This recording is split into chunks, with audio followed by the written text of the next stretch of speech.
one side or the other.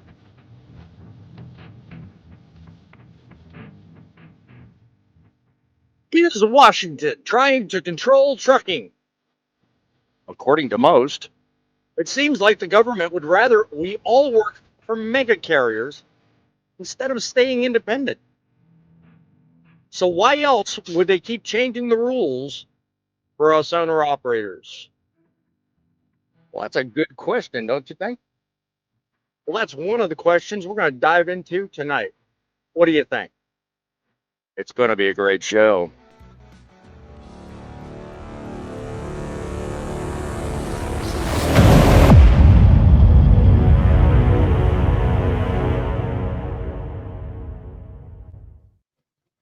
Howdy ho, truck lovers, truth seekers, and incredible visionaries alike. Broadcasting from inside the Truckin' City Mobile Central Command Station, parked in the lovely city of Hebron, Ohio.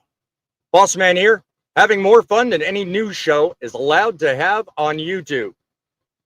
Today, we dive headfirst into the legislative crystal ball presented by the Truckload Carriers Association, laying out predictions on key federal trucking issues under the incoming Trump administration. Yeah, you're probably thinking, oh, another one of those shows. No, sir, not another one of those shows. This is a necessary show. This is the best call-in style news show ever invented for trucking. Invented for truckers, by truckers, and you have tuned in to a host who is single-handedly pointing out, yes, there is and always is a way to make trucking great again. From the fight over independent contractors to the challenges of environmental regulations and the ever-pressing need for truck parking, we've got it all right here in one news channel. And it's right here for you to get involved and sound off about your opinions. But this isn't just a conversation. This is a movement. This is given you by me with a skill given me by God himself to restore your faith in broadcast talent.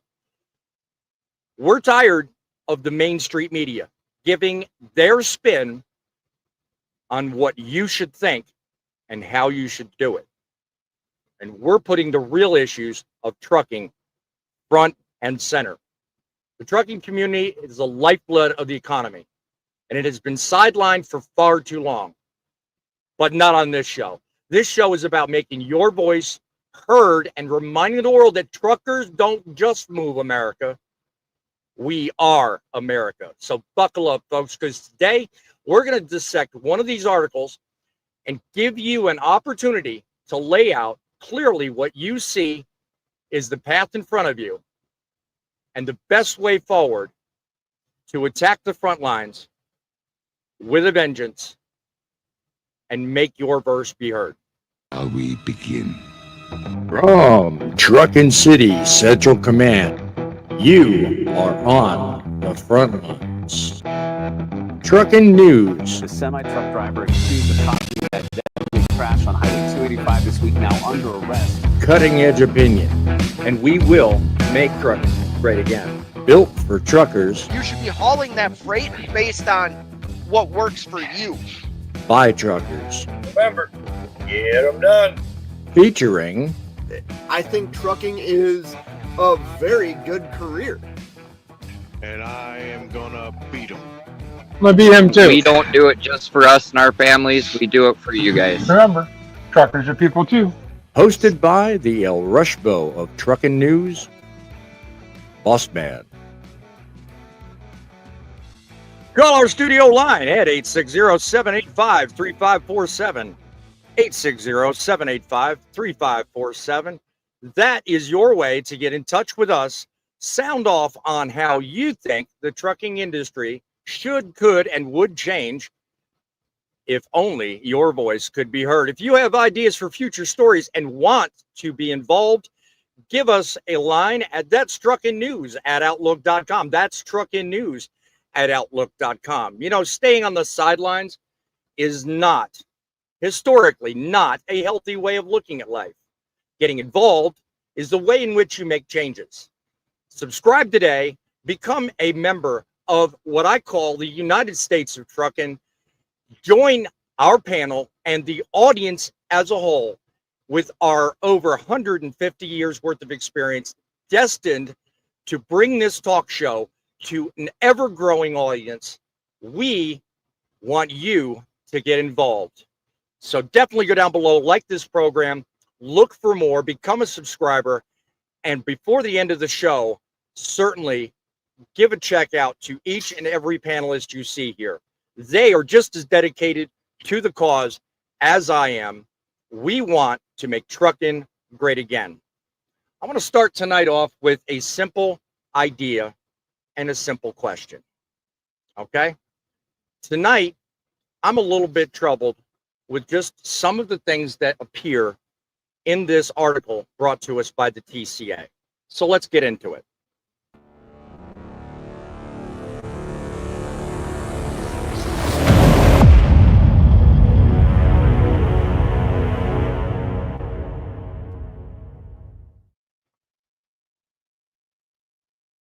Now, my friends, let's talk about two issues. Every trucker listening right now has either cursed at or dealt with firsthand. These aren't just minor issues. These are symptoms of a deeper sickness in the way our government approaches trucking.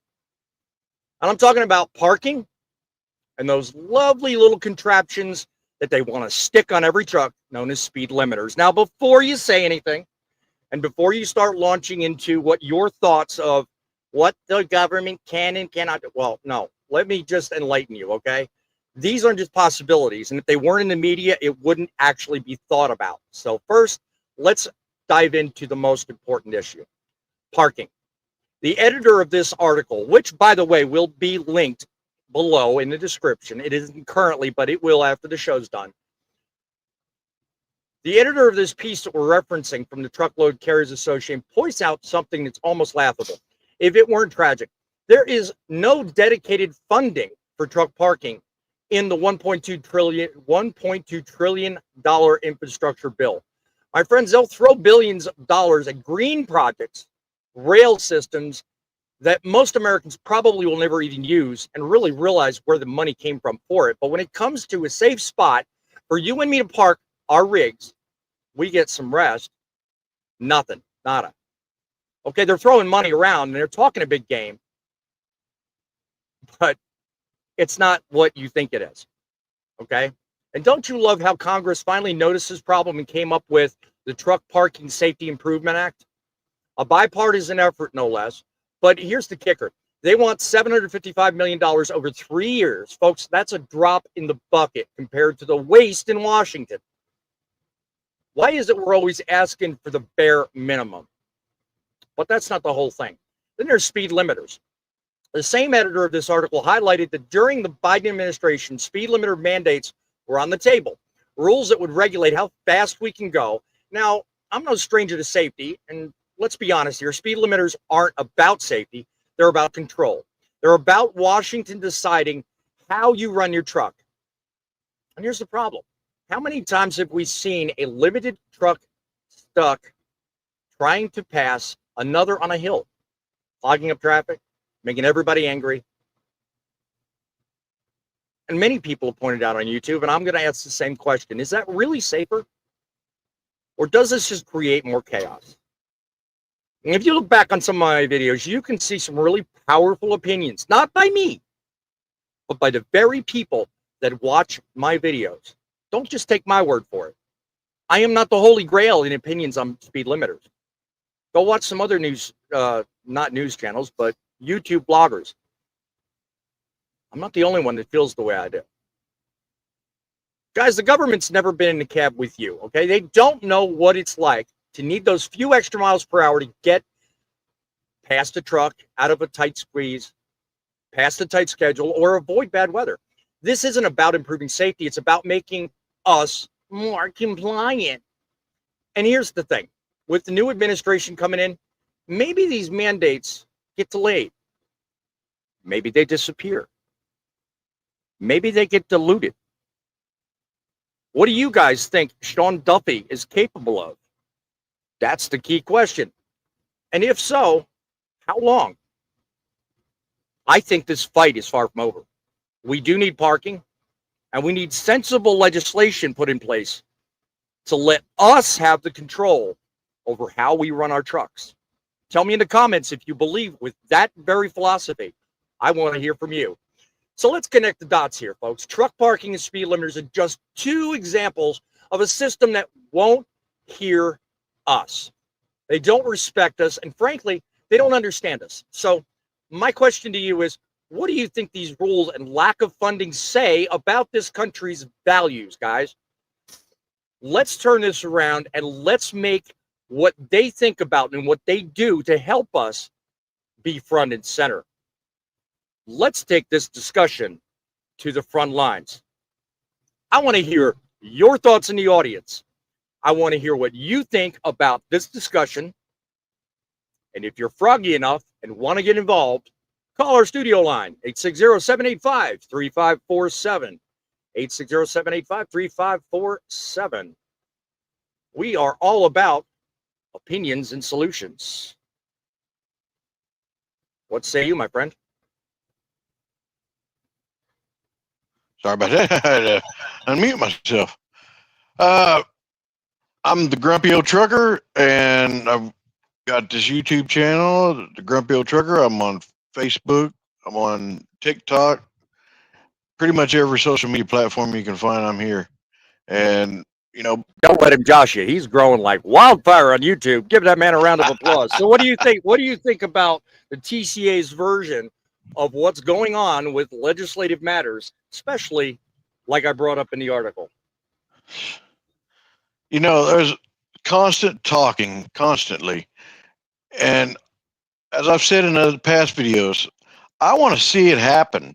You can talk, you can put it on paper and mention it with paper. I want to see them get out here and do it and show us that they're going to do this, because otherwise they're just blowing smoke up everybody's rear ends, you know, and it just ain't right. Yep. And Yeah, I mean, you're right. I mean, they talk a good talk and they walk a good walk, but you know, when it comes down to it, at the end of the day, you know, as the one point that the editor in his journal made, you know, they have not really directly done anything with the funding associated with that 1.2 trillion. I mean, they point money in all kind of different directions, and then when they realize where they screwed up, oh, we're gonna invent this commission and we're gonna make it look good. Okay, thanks for the help, Jack. You know, I mean, that's quite atrocious, honestly. Anyway, let's move on. We'll get back to you in just a minute, Grump. Thank you for joining us. What say you, my friend? Oh, how's it going? Give us your thoughts on the legislative agenda. Introduce yourself. Yeah, Thumper here, and come here, Bo. I'm getting him in the picture. There we go. There's Bo. We got YouTube and TikTok. Do motivational stuff and try to spread the awareness of mental health is kind of the whole purpose of my channels here. But anyways, back to what we were talking about. My trucks aren't governed. They never will be governed unless a driver abuses it. Then yeah, they're gonna get governed. But do you think do you tend to agree with my take on this whole issue? Is it really about safety, or do you think it's more about control, as I said in my opening thoughts? Neither. Okay, what do you think it's about? Fuel efficiency, saving money. I mean, that's what it is. The faster you go, the more money or the more fuel you're going to burn, which equals the more money you're going to spend. What do you say to those on the opposite side of the argument that say the slower you go and the more moderately your driving habits are, the more money you make by virtue of spending less money? If fuel efficiency is the way to go to raise your profit and lower your bottom line, their argument is that what you just said is wrong. What do you say to those people? Do the math. Try it out once. I'll admit it. I mean, I've done it where I've hauled stuff with my truck and done the speed limit, and then there's times where I've hauled it and same weight and everything, go sit there and drive down the road and you do 55 to 65, and yeah, you gain like 2 or 3 miles per gallon, which, you know, in a semi, for how many miles we traveled, that all adds up. True that. True that. I mean, I mean, the argument the argument I raised during my open was that there are times when the control over your speed needs to be in your hands.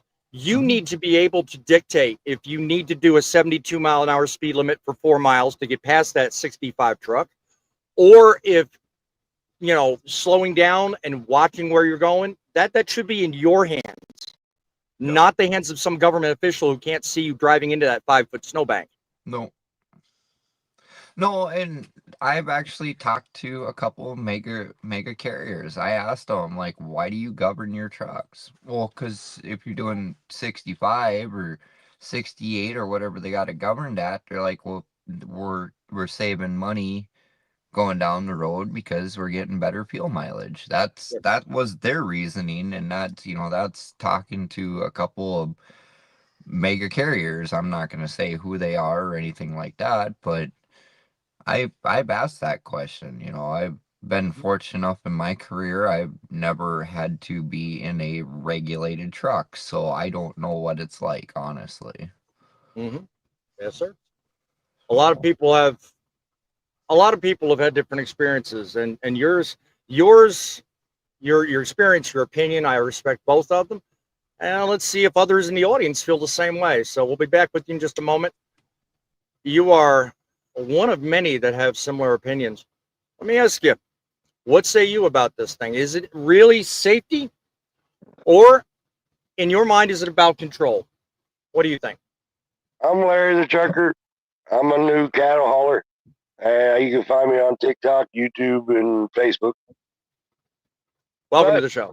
Here's the thing. I've done both. I've done ungoverned trucks. I've done governed trucks. Governed trucks is just going to make it more clustered. Yep. It's going to cause more chaos than it will fix it. Right. Because right now, you take, say, I'm not going to throw out a trucking company name, but you take a 65-mile-an-hour truck and you got a 66-mile-an-hour truck trying to pass them. Mm-hmm. How do you think the roads are going to clear up any quicker? No, they're not. Exactly. It really puts you and everybody else, I think, being limited or less than, you know, an ideal situation. I think it really puts everybody in danger. It's not just you, and I'm not just talking about the driver. And those in the audience, comment if you agree. It's not just the person operating the truck. It's the general public that motors around you that I think these bureaucrats are not really thinking about.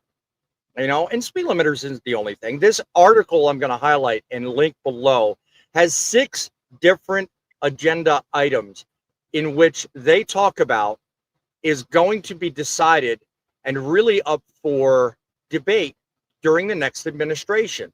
The first one they talk about is just independent contractor status. Number 2 is environmental regulations. Number 3 is the infrastructure bill and the way it's being disseminated. Number 4 is parking. Number 5 is speed limiters. And the last one is lawsuit abuse, followed by a little bit of information on their consideration of raising size and weight distribution limits and changing how all that comes from. So it's an interesting read. I'll link it below. I encourage you to take a moment, look at what's being said in that article, because I really do think it's going to open people's eyes. Because you know what? I think this incoming administration is really going to look at things different, and I'd be interested to see their take on exactly what that looks like. Be back with you in a minute, Larry. I want to bring up somebody who has probably a very independent view of this whole thing. So introduce yourself and tell me, what do you think about the idea of limiting speed?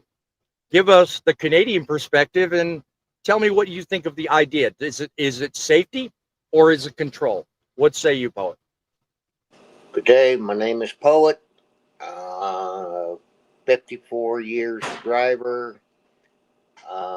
Live up in Canada. I've done tons of miles off road, tons of miles in the 49 continental states. As far as speed limiters is concerned, the province of Ontario instituted speed limiters to 65 mile an hour. Right. Within the first year, they had a 44% increase in accidents. Interesting. Did not know that. On Good fact to know. On account of the elephant race. The elephant race? That's an interesting way of putting it. Okay. Well, I could just picture that. Yeah. As far as the truck parking is concerned, one of our provinces spent $7.9 million upgrading a rest area. Wow.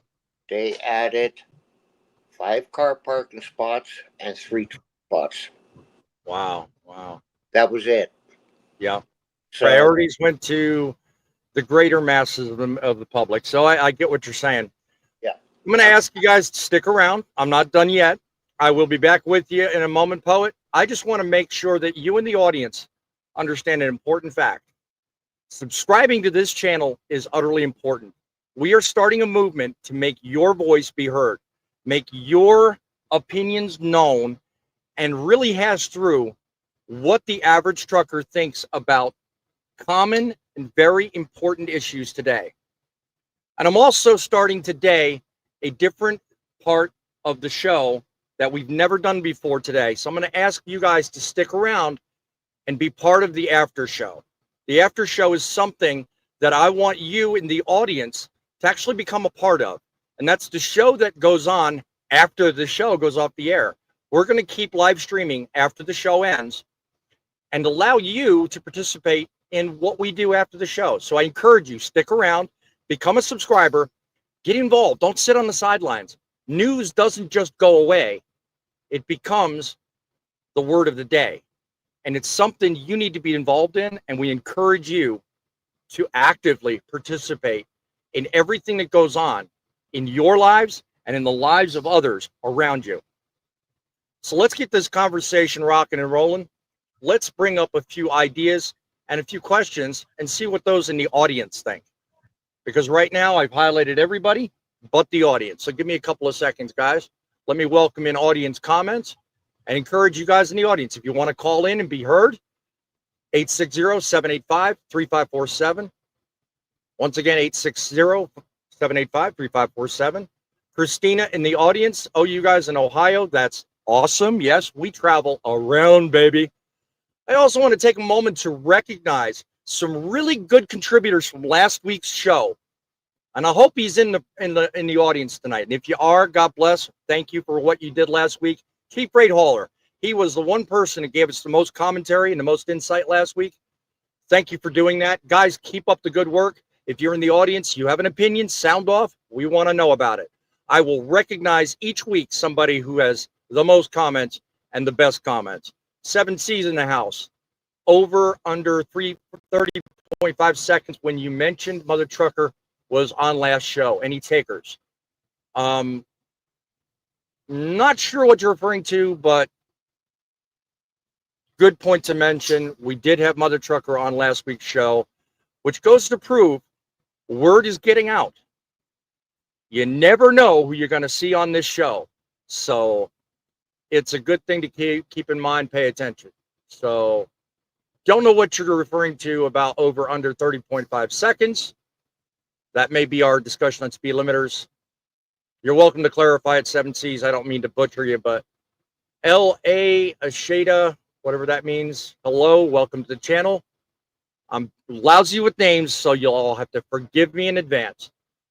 Am I the only one here? No, obviously you're one of many, my friends. Welcome. Become a subscriber. Sit down. You will enjoy the conversation. Fake trucking in the background. Ice fishing season. Poking at you, I wish Thumper. it was. I wish it was, man. I hear you. Poet giving some responses. God bless you guys. Driving with John in the background. What's happening, boss man? Hope everything's going well. Be watching behind the scenes, letting you know what I think in the comments. Thank you. And reminding everybody to please subscribe. Thank you for your contribution on that. Seems like we're caught up on comments. So, guys, let me ask you. I mean, when it comes down to it, what is it you think about that 1.2 trillion that I mentioned earlier? Could they actually do something smarter with that money, or are they deliberately ignoring us on the front lines? What do you think, guys? Anyone, anytime in the audience, call us up. What say you? Grumpy, what's your thoughts? You think they're deliberately ignoring us? They always ignore us drivers. I mean, we're the ones that move America. Yet when we speak, we have to literally almost shut the whole country down for them to understand. And then they're like, no, we're going to have the guards after you, blah, blah, blah. And all that. No. They're going to have to start listening to us drivers. We have stuff to say, and we say it loudly. Yes, we do. And I think everything we say needs to be paid attention to on a more personal level because, you know, how many times did they put through legislation? Now, and I know there's naysayers that are going to be on the opposite end of this argument, but how many times have they put through legislation that's just sat there for that 45-minute comment period or 45-day comment period? They've received, I remember a couple of them where they received 15,000 comments. And even though a majority of the comments went against what they were trying to pass, they passed it anyway. It's like we didn't even say a word. And then a short time later, what do? They come back with the next rulemaking. They give that same 45-day comment period. Only 150 people comment on it. I forget what the rule was. But then they come back with the argument, well, no one ever says a word.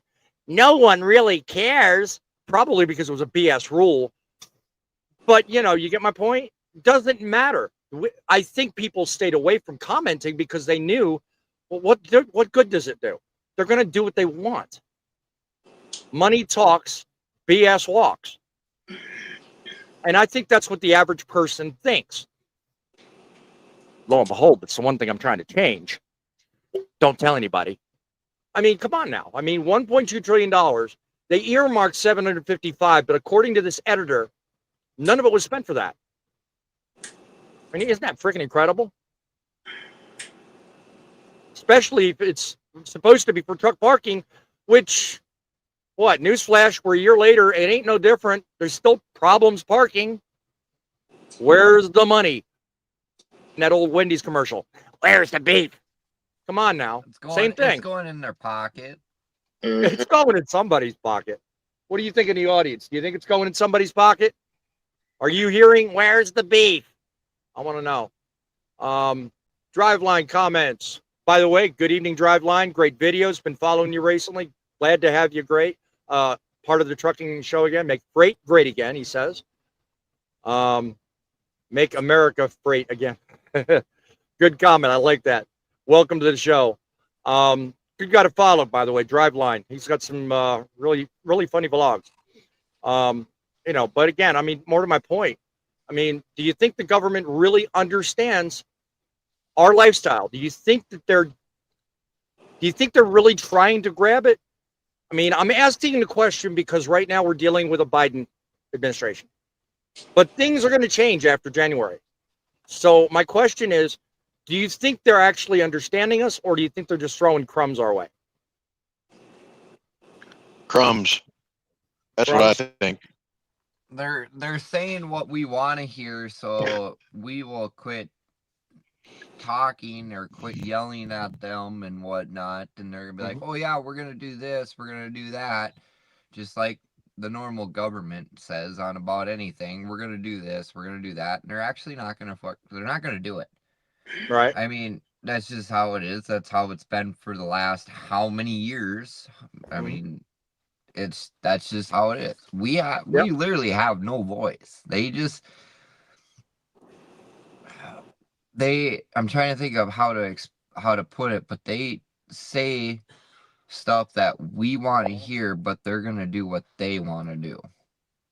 Okay. Good There, way there's to. a certain, yeah, there's a Yeah. certain Actions word for it. I speak can't think of louder. it. Actions, yes. Very good point. Actions do speak louder than words. Now, I mean, when we put all this into perspective, okay, again, I mentioned the incoming administration. I am not, don't misunderstand me, I don't turn this channel into a political channel, but we can't ignore what's in front of us, okay? We can't ignore that there's going to be a change. We can't ignore that there's going to be a different administration. So putting politics aside, be that what it is, what do you think what we just talked about equates now, knowing that an administration change is going to take place? Do you think it's no longer going to be a crumbs issue, or do you actually anticipate somebody really giving a flying beep? What do you think? Prove it to me. If you actually give a flying crap, prove it to me. If we get a new administration in, which we are, and everything else, and if you're gonna sit here and tell me, oh, we're gonna make your roads better, we're gonna give you parking spaces, we're gonna give you whatever to make your life better, don't talk about it, prove it. Amen to that. That's all that's all I got to say about it. Oh, yeah. Well, you know, get too fired up. Speaking of roads, I mean, I've noticed that a lot of, I mean, toll roads seem to be getting a lot of attention. I know they make their own money, but, they don't make that kind of money. So, I mean, am I not seeing something, a trend here that's going on with maybe the toll roads have kind of gotten some money to build up because they know they're going to be making revenue from that? And it's like, oh, US this won't need it right now. We'll just do better with the toll road and fix it. That's what it's seeming like to me. But what do I know? Well, newsflash, Grumpy. Have you paid a toll recently? Have you seen how these toll rates have gone up? I know. I mean, that ain't because of the government. That's toll roads are mostly privately funded, so I mean they're raking in the dough, baby. No wonder they can make improvements. Most of your toll roads use interstates. Well, interstates are owned by the government.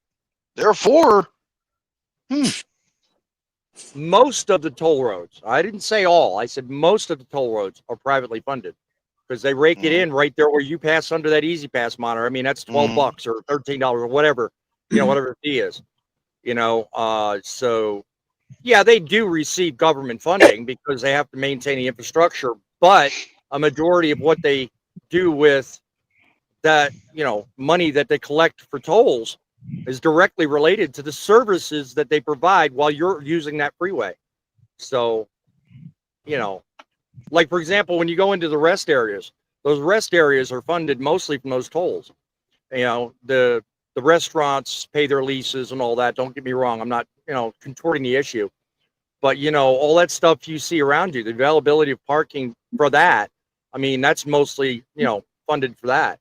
Some of the government funding takes care of the main stuff, but that stuff ain't cheap. But when you put into the fact that there's $755 million floating around somewhere for infrastructure for trucking, where did it go? I don't see it. That's what the average trucker thinks. It's still in the cloud. You said there's 700 and what? 755 million. Okay, I'm gonna break something down here. 755 million. That sounds like a lot, correct? Oh, it does. Yeah, on the surface it does. Yeah. Well, how many roads, how many trucks, how many of this, how many of that? If you want to sit down and break all that stuff down, I'm just throwing numbers off the top of my head, and I'm sure if Midlife's watching, he could probably figure it out. Oh, and here's another fact you need. No, Thumper. Here's another fact you need, because I just remember reading what I read. I just checked back on what I said. They want $755 million over 3 years. It's not just all at once. It's over 3 years. So, well, if that makes a difference in what you're about to say. It doesn't matter. Yeah. But if you sit down and break it down to how many trucks are on the road, how many parking spots, everything else, that comes out to be like, say, $2 a truck. if that, Low maybe number, but 50 okay. cents a Yep. truck. Yep. So that $750 million ain't shit. Pardon my language, Well, but it's nothing. true. It ain't gonna do nothing. We're truckers. I think we can forgive you. Noticing It- John's it's comment earlier, I want to thank our co-host behind the scenes saying that one of our panelists and everybody as a whole want to help my channel grow to 500 subscribers by the end of the year. So if you're watching, if you want to join a movement, follow this man's instructions. He's a smart guy. That's why I have him on my show as a co-host. Thank you for opining on that one, John. I appreciate that. He also goes on to Driveline, adds Sean Duffy isn't a bad guy, but he's part of the machine and he'll work to make all the moving parts of the machine happy long before they'll give any meaningful attention to issues that matter.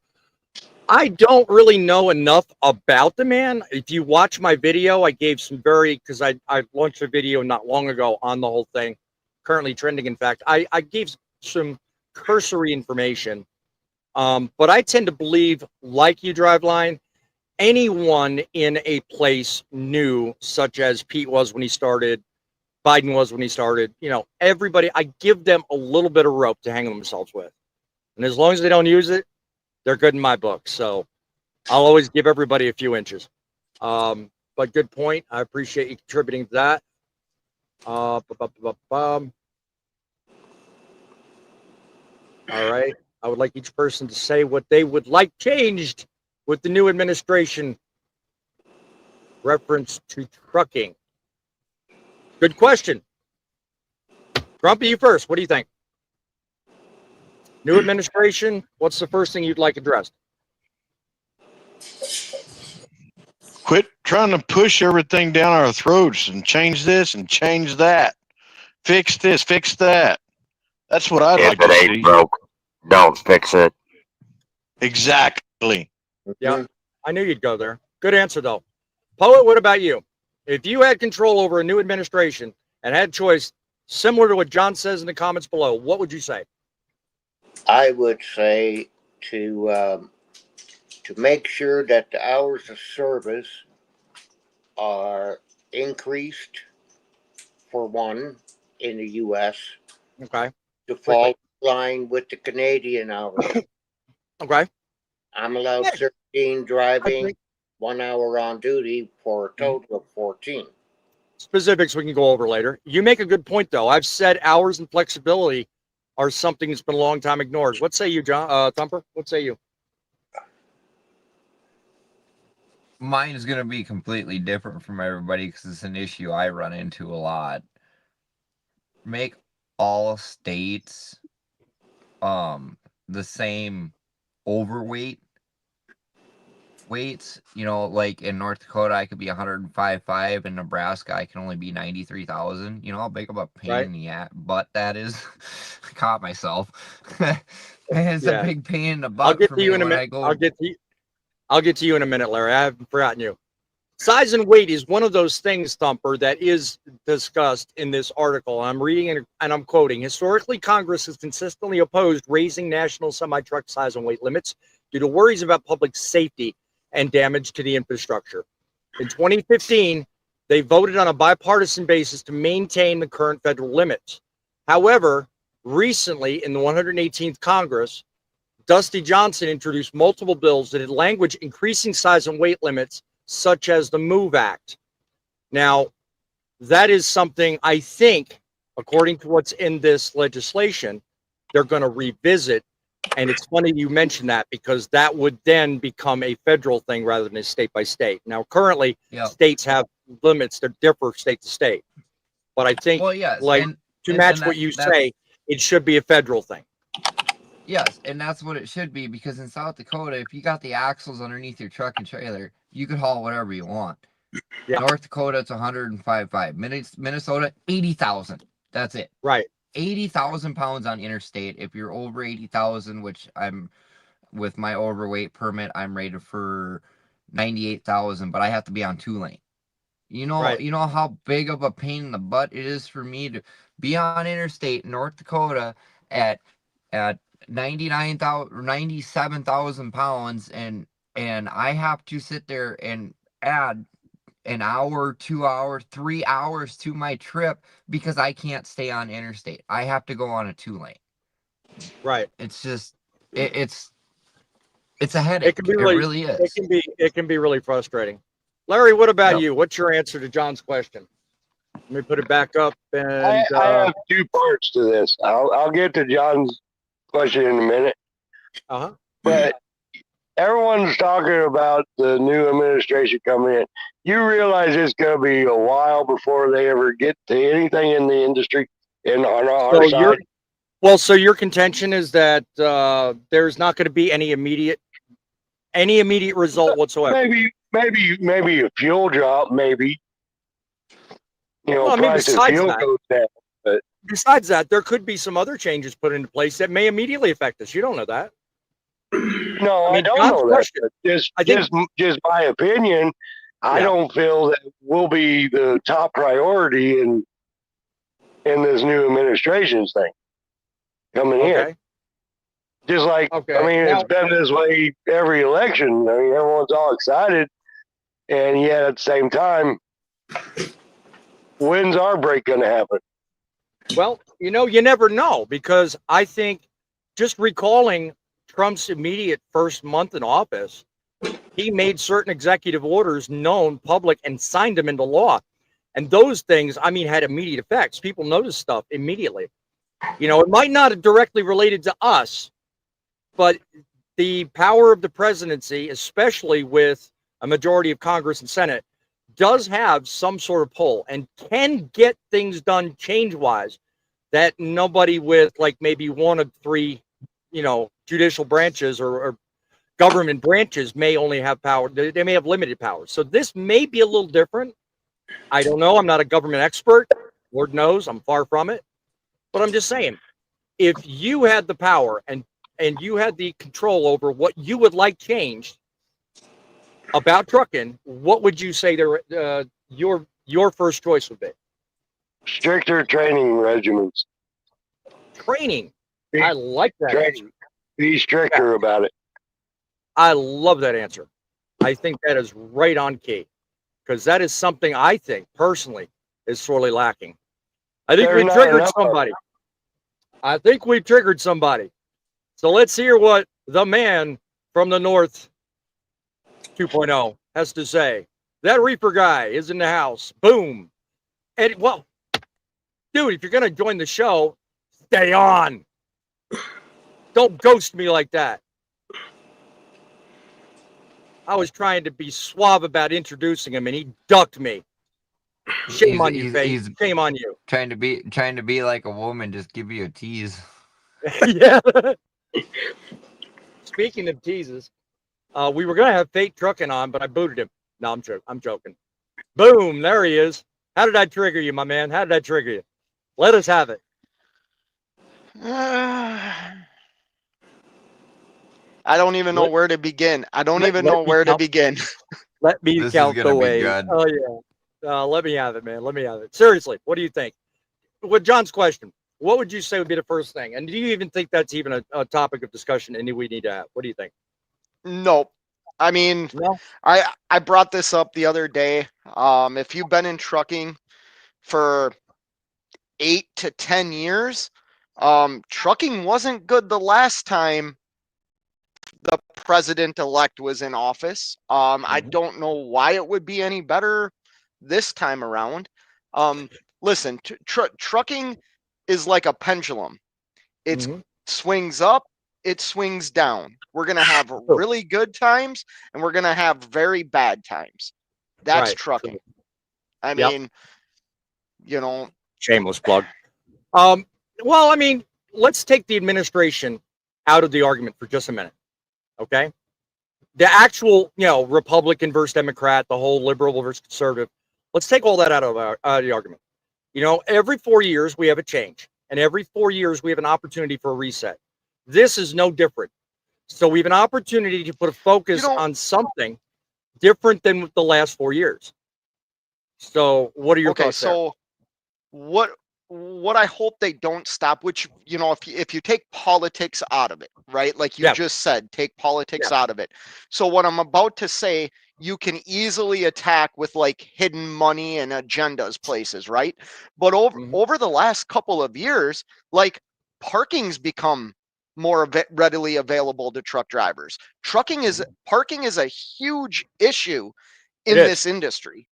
It is. And there is more and more truck parking becoming available, that whether it's on the state or like a local municipality is building facilities for us to park in. I hope that doesn't stop. That's a good thing. Fuel, good point. let's be honest. Fuel has come down a lot. Is it where it was? Yes. Yes. We're not seeing these huge increases and these huge decreases. It's staying pretty freaking level right now. Yes, I agree. You know, it's actually not as volatile as regular gasoline. When I see gasoline prices, yes, you know, what I like to see that get a little bit better. Yeah, but in reality, I don't think that's going to happen. Well, I mean, the overall tone I'm trying to take on tonight's show is not a Republican versus Democrat. It's not a political tone. It's not an administrative thing. It's just simply the fact that a Truckload Carrier Association article pointed out 6 different things. Now, if you're not familiar, I'm going to do a quick recap because I want to highlight and make sure that we understand the tone of this conversation. The things that were on the agenda included the independent contractor status argument. It's hopefully going to be revisited. Environmental regulations. Then also they're going to talk about infrastructure and how it's been applied.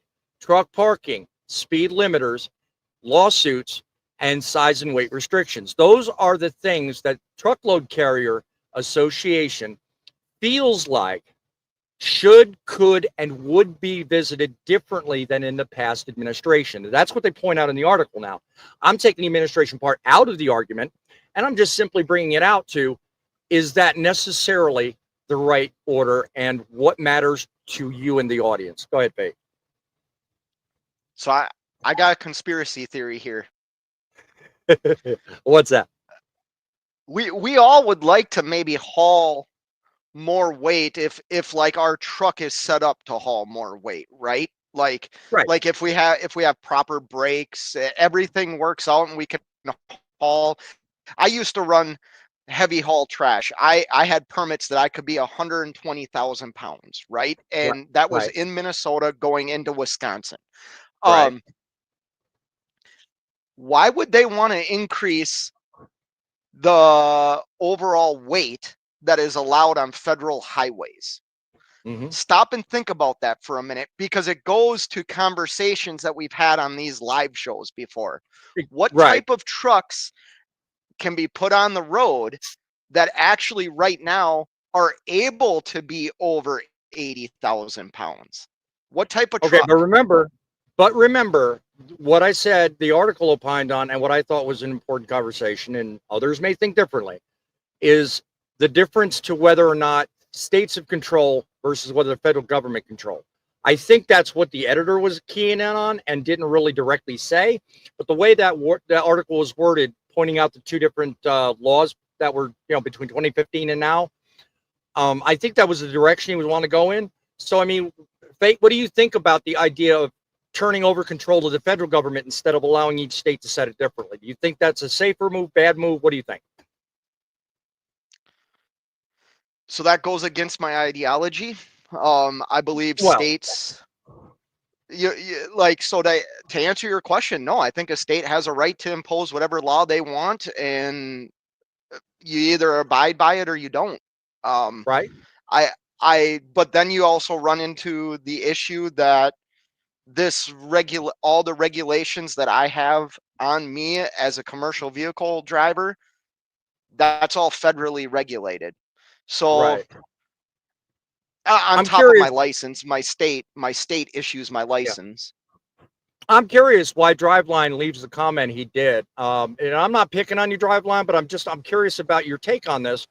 So I encourage you to take advantage of the Yeah, of the number, 860-785-3547. He says many of us trucks don't need parking infrastructure like a lot of us do. So it's really unfair to try to break it down by truck. And I think that was in relation to your point earlier, Thumper. So I'm not really sure what he's referring to. I mean, because not everybody has a shipper arranged or receiver arranged parking spot. So clearly parking is a problem. If you want to call in and maybe break that down further, I welcome it. It just, I don't know what you're saying doesn't really compute with me.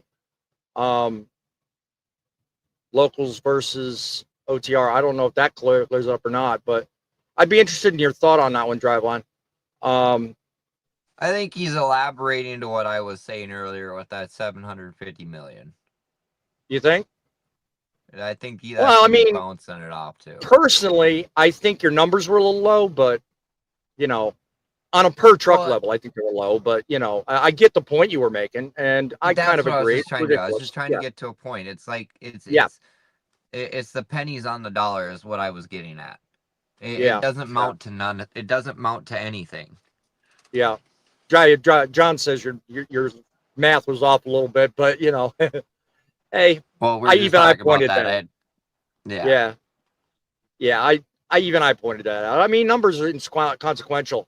The fact that the editor pointed out, and this wasn't me, this was the editor pointed out that not a whole lot's been done, and only last minute when they were caught with their quote pants down, according to the editor, they suddenly developed that commission or whatever it was that thing they pointed out. So whether that's true, I don't know. That's the whole thing. It was I was just throwing numbers out there. I don't know exactly what they are, so I want to clarify. Well, none of us do. None of us do. But you can't deny. Everybody here has the similar feeling, one way or the other. And not enough has been done with the money appointed. So what's going to change, really? I think that's the overall consensus on this panel. It don't feel like much is going to change. My whole point was there's more trucks than what the money that they're giving us. That they're. If you were to, like I said, break it down, whatever, it just doesn't add up to. I mean, you got to sit and think of the price of the concrete. You got to think of price of this. You got to think of price of that and everything else. So, John, I'm not going on that road. Really? John, really? Don't get me started on that. He's funny, even in the background. The Traveling Monkey joins us. Hello from Texas. I stopped trucking after 26 years. Trying to adjust to other people's normal life. Still have trouble sleeping without the sound of a truck. Once a trucker, all together now. Once a trucker, always a trucker. So welcome to the show. Glad you could join us. Do become a subscriber. We need people with your experience and your viewpoint. The animal says, don't wait to haul more. Don't want to haul more weight for the same money. Good point. I mean, we didn't really touch on the money part of it, but I wouldn't haul more for less. Or more for the same. You won't haul more weight for the same money because honestly, I shouldn't say that. On my end, it's different because I get paid by the loaded pound. Right. Well, you're in a different category altogether. I mean, you're the market you run dictates the fact that pounds, tons, however you do it, is what pays the bills. So.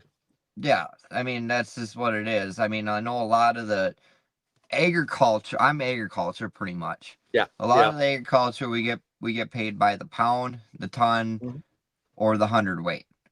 Right. I mean, that's just how it, or the bushel. Yeah. Depending on if you're doing grain or cargo or grain or beef. Yeah. So a couple of more general questions I have. Do you think truckers' issues, i.e. parking, speed limiters, regulations, are treated as afterthoughts because the government sees us as expendable? Put whatever word in place of expendable that you want to put. But what's your view, guys? What do you think is really going on here? Are we a tool, expendable? What do you think? Grumpy, go ahead. For the last, 20 years, we've been thrown in the mill here. Basically, it's like, we're going to help the truckers out some way, somehow. we don't hardly see what they say they're going to do. That's what I was telling earlier. Let's see it. Actions speak louder. Let's see it. Yep. I mean, quit toying with us. Well, I mean, yeah. I don't feel like they're toying with us so much, but I do feel like more attention needs to be Wait a minute now. You don't think they're toying with us? My state here destroyed pretty much all the rest areas that were good for trucks that would hold quite a few in them and never have replenished them. You tell me they ain't toying with us. Well, that's your impression of the state of Oklahoma, but I'm talking about the overall system. I don't think they're toying with us. I think they're doing the best they can with the resources, and the resources aren't much. I mean, does anybody disagree with that? Resources really ain't much. Well, if they was to give $755 million to each individual state, excluding Texas, because Texas is independent anyhow, then, hey, we might start looking like a lot of what Texas does and start having better roads and everything else, Yeah. But, yeah, they speak, but they don't do. Parking's only a problem if you work daylight hours. What if people staggered their schedule? The money we realize their schedule more, if they staggered their schedule more, they'd realize there's plenty of parking. Okay, I'm going to jump in on that one. He's triggered me. It's hard to stagger your hours because it all depends on your load times. Mm-hmm. Well, not just that. And I guarantee you. Times too. No, my friend over here right next to me, old Larry, will probably agree with me. And I guarantee you, probably Scott will agree somewhat too. Yes, the ELDs have, made it a lot easier for them to keep track of our hours. But I started noticing whenever we stopped doing paper, parking became a little bit more of a predicament because everybody wants to run that clock all the way out, and then they start looking for a place to park. And it's gotten worse. Back when we ran paper, at least you had a chance to stop where you needed to for a little while. Rest, you stopped your clock because you were on paper, and then you could continue on. Now you can't do that. Well, am I not right? Regardless whether you're on paper or ELD, the point John made a minute ago was if you work a standard schedule, you're not going to see that much parking available as if you work a schedule like I do. If y'all want to wonder why sometimes I'm late and sometimes I'm delayed, it's because I work mostly nights when I drive. I take time off and take breaks to do these shows. So I work a staggered schedule because I don't want to fight for schedules or parking. So when I'm getting done at 4 a.m, there's parking available. Do you want to say something, Pate? I'm just glad John lives in La La Land. That's what I'm gonna say. Second of all, love hate going on here. Second of all, I love this industry. This is the reason I say I love it is it's all I know. It's all I've done for my adult life. I feel very confident in it. And what I'm about to say, I'm sure everybody in the panel is going to disagree with. We have way more problems in this country than worrying about the truck drivers. Money should go to education. Money should go to healthcare. If we really broke things down, like trucking would be at the very bottom of that list of the importance of things that need to get better in this country. We have a gentleman. Didn't mean to cut you off. We have a gentleman in backstage area that, judging by the face, I've never seen. So let's see if we can have somebody who has taken advantage of our StreamYard link and join the conversation. So let's welcome in a fella named John. And introduce yourself, John. Tell us who you are and give us a little idea why you joined the conversation today. I joined this conversation because I've been in this industry since 1989. I started when I was 21. Mm-hmm. I'm 56, and basically since 2010, I've seen a lot of changes since Barack Obama got involved. Okay. Democrats run the transportation business. Mm-hmm. They have control of everything. Okay. They have control of the freight. They have control of every little aspect, the money and everything on this project. Right. I've seen more accidents since he pushed the e-log system now, and they've been playing around with the regulation and hours of service. And I've seen more accidents in the last 20 years than I have since I started when I was 21. Wow. People are being For stupid. how long? I'm I 56. was gonna. Yeah. Sometimes I miss points. How long did you say you were in the trucking industry overall? Since I was 21. Okay. And how many years would you put that? 2 decades, 3 35. decades? Yeah, something like that. Since about 35 years. Oh, great. Has it all been used one to be single fun. part? Has it all been one single part of the industry, or have you served in multiple sectors? I have been in tanker, flatbed, oversized loads, dry boxes, reefers. I've done it all. Great. Well, I certainly welcome your input because I mean, it seems like you've got a lot of experience to talk from. So, welcome to our show. I'm glad you joined us and gave us your input. Go ahead, Fate. I agree 100% with what John just said about what. So, like, I don't think the ELDs are necessarily a bad thing if you know how to work them, right? But when it comes to the safety side of it, I don't think it's made us any safer. And the reason I say that, is back in the day, my clock could technically stop as many times as it needed to. Nowadays, it stops once. And then if I get held up at all, that 14 hours is still counting down. Now, I don't have to take as much time off to recoup some of those hours, but it's still, like I said, I've done this 20, since I was 18 years old. Go ahead, John, and you can in a second. Driving with John, give me an idea what you disagree with, because we talked about a lot here before I noticed your comments. So enlighten me. Go ahead, John. Back in the day when I first started, it was 8 hours on, 8 hours off, 16-hour rule. Yep, I remember that. It used to be every 2 hours you could take a 2-hour nap and keep going every 2 hours if you wanted to. Right. Okay. Because I used to run from here to Jersey 3 times a week.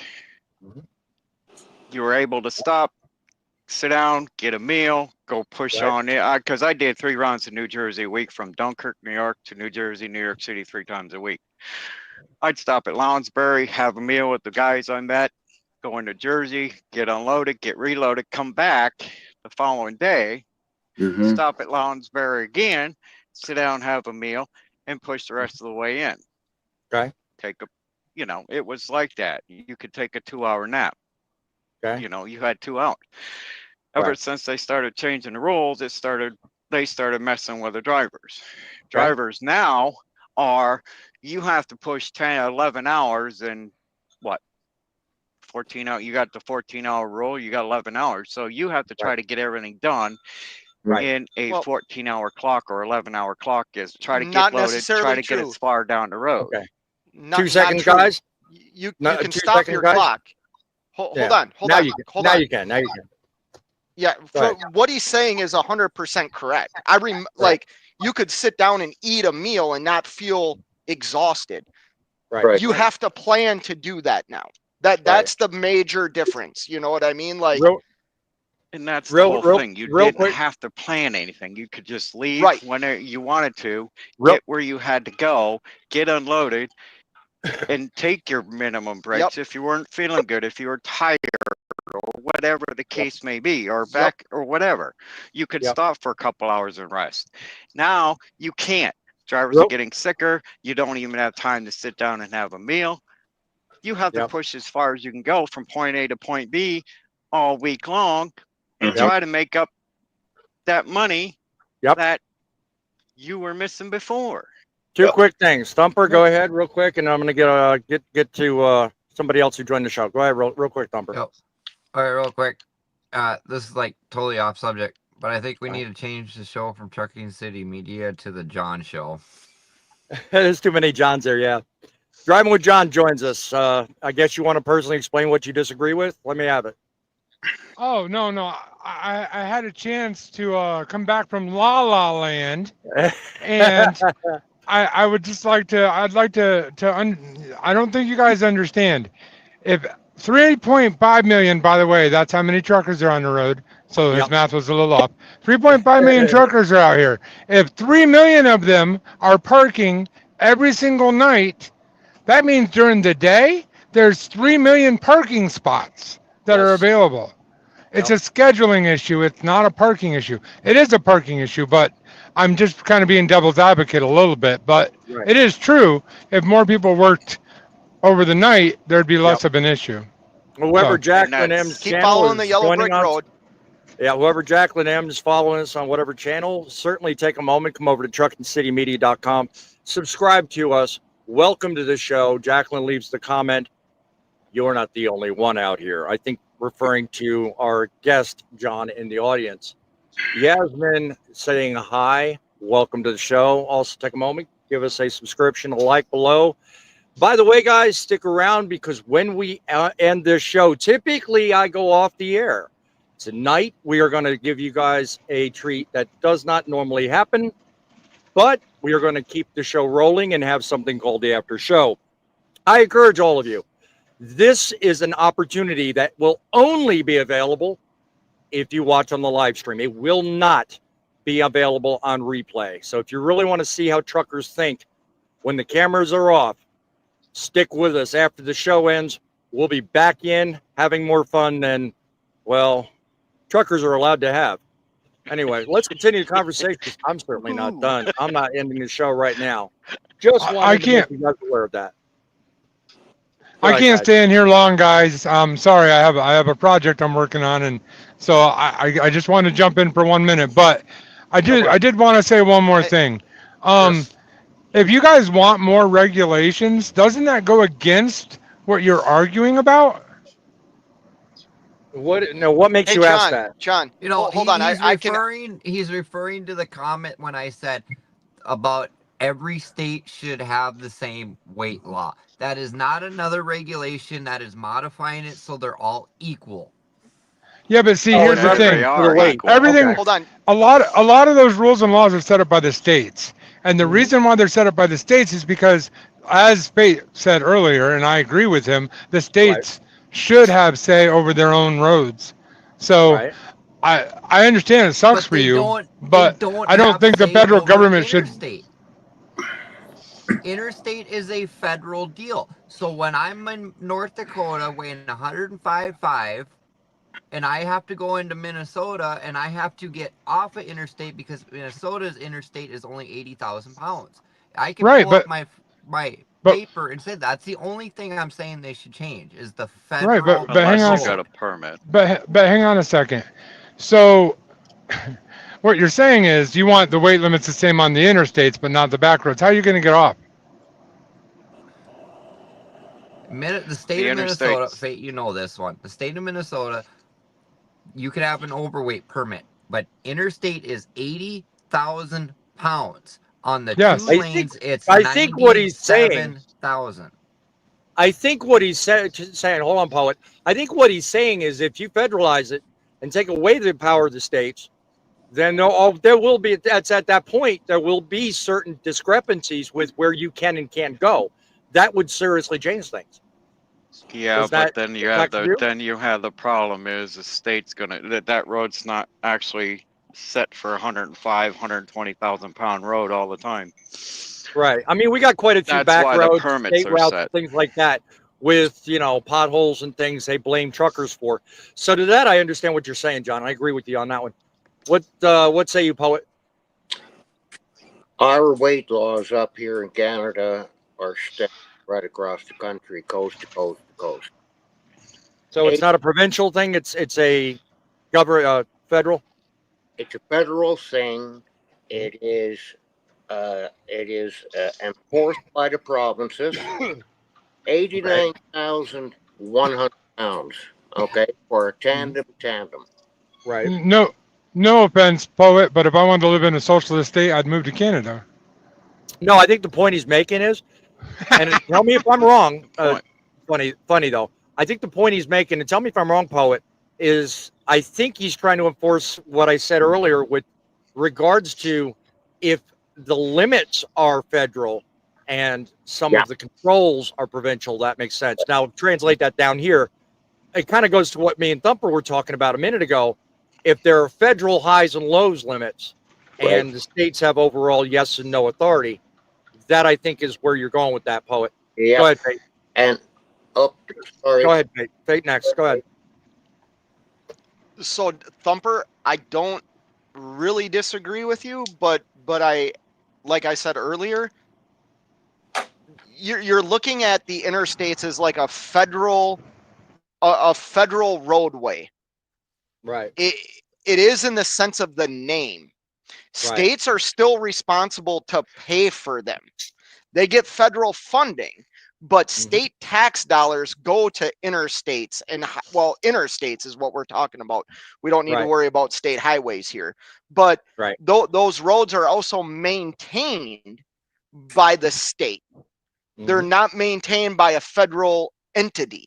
So like, I understand where you're coming from, Thumper, and I don't, like, I'm not saying, like, I have empathy for what you're saying, but I think anytime we give you agree to disagree is what you're saying.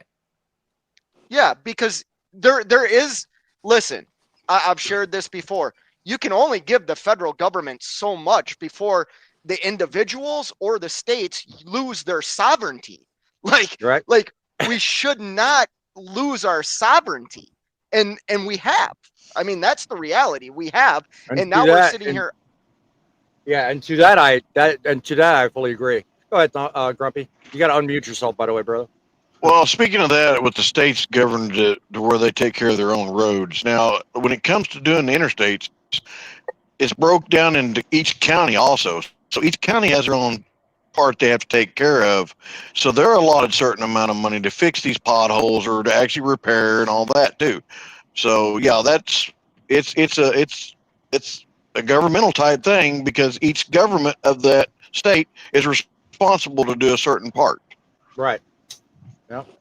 Hey, look, I gotta go. Can I just say a parting thought real quick? Go ahead, John. Have at it. All right. All right. So sorry, I don't mean to interrupt your show and you're not. Jump in like this. By the way, John, nice to see you on. I hope I see you again sometime. I'd like to know more about you. Certainly. So, guys, I really appreciate everybody that watches out there. No matter what channel you're watching on, make sure you go over to Truckin' City Media and subscribe because we're trying to get him to 500 by the end of this year. Make sure you tell the guy in the fuel island next to you, tell all your trucking buddies, even the ones that complain about trucking. We want all of them. You know why? Because we're going to make trucking great again, and Boss Man's our leader. Y'all have a good day. Well, no, John, hold on real quick, John. Go ahead, Pete. He's still here. Go ahead. John, make sure you tell Dorothy, the Tin Man, and the Lion as you travel on the yellow brick road in La La Land to subscribe to the channel. Oh my God. Okay. Okay, boss. Okay, boss. No problem. I can't help it with my narcissistic ways. You know what I mean? I just can't help it. I'm just a company driver. Oh wait, I'm not a company driver anymore. Darn, I can't say that anymore. All right, well, I can't help it with my narcissistic ways. So shame on you. Thanks for joining us tonight, Driving with John. I appreciate the kind thoughts. Thanks, guys. All right, go back to Oz. John, No problem. John, Driving with John. He's going bye-bye. John, you can stick with us for a minute because we're not quite done yet. When you hear the music, that's when we're done. So I mean, this is a productive discussion, and really, honestly, you can only find here on this show. And the whole purpose of this show is to wake everyone up to the idea that a healthy discussion never hurt anyone.